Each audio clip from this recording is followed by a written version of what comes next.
Pour traiter une maladie, mes chers amis, on doit fouiller en profondeur jusqu'à découvrir ses vraies causes. Aujourd'hui, l'Afrique souffre du terrorisme, des conflits armés internes. Mais où est-ce que ces groupes armés trouvent des armes et des financements? On peut se poser cette question. Où est-ce que ces groupes trouvent les financements et les armes? Nous sommes tous ici témoins. Le terrorisme dans la Corne de l'Afrique trouve ses origines dans la destruction de l'armée somalienne sous prétexte de détruire le régime Siad Barre parce qu'il a combattu pour l'indépendance de la Somalie. Si le terrorisme sévit dans la région de Sahel, ne cherchez pas ailleurs. C'est la conséquence de la destruction de l'armée libyenne faite dans le but d'anéantir le régime Kadhafi, partisan avéré de l'Union africaine. Ici chez nous, nous faisons face aux actions terroristes à l'est de la RDC et l'origine de ces armes des groupes armés. Hormis celles distribuées par le Rwanda au M23 et Red de Tabara, d'autres sont issus de la conséquence de la destruction de l'armée du Rwanda et d'Isaïe, respectivement, en 1994 et 1996. Ce sont ces armes-là que ces terroristes utilisent, hormis le M23 et Red de Tabara qui sont formés, financés, armés par le Rwanda. Les autres, vraiment, il y a beaucoup de groupes armés. Ils trouvent des armes dans la destruction de ces armées. Alors, qui a détruit ces armées? Ici, il faut qu'on se dise la vérité. Il faut qu'on se dise la vérité. Si on veut réellement déraciner les modes à l'origine du sous-développement de l'Afrique, nous devons encore penser d'où ça vient. Pourquoi les pays africains, qui pourtant ont le potentiel économique important, sont emplois pour des guerres et du terrorisme avec complicité de certains pays occidentaux?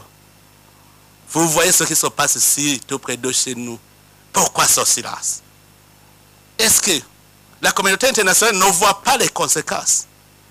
Je vous dis que si ça continue comme ça, la guerre risque d'être généralisée dans la région. Parce que le peuple ne peut pas se laisser faire. Si le Rwanda continue à faire des conquêtes dans le territoire et dans notre pays, je sais qu'il va arriver même au Burundi. Parce qu'il est en train d'entretenir des jeunes réfugiés. Il les arme. Maintenant, il est en train de les aguerrir dans la guerre du Congo. Un jour, il veut venir au Burundi. Nous n'allons pas accepter la guerre généralisée. Nous savons son plan. Si la communauté internationale le laisse faire, en tout cas, ici au Burundi, on ne va pas se laisser faire. On ne va pas se laisser faire. Je vous interpelle en tant que communauté internationale. Arrêtez cette guerre à l'est de la RDC. Si ça ne s'arrête pas, préparez déjà les conséquences. Nous savons son plan.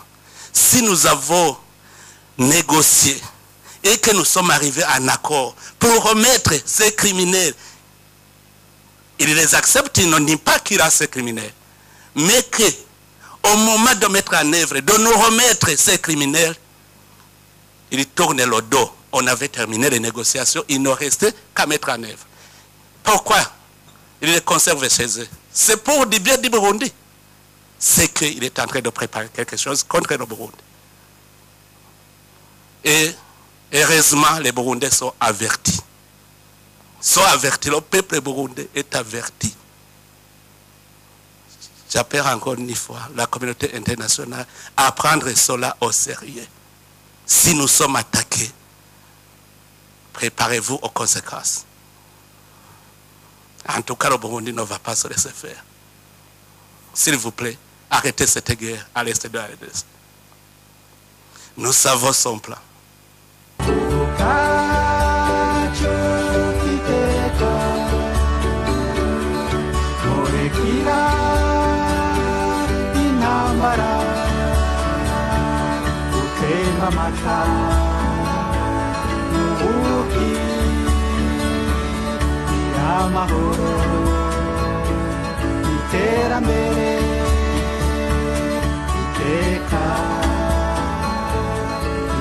Marekani.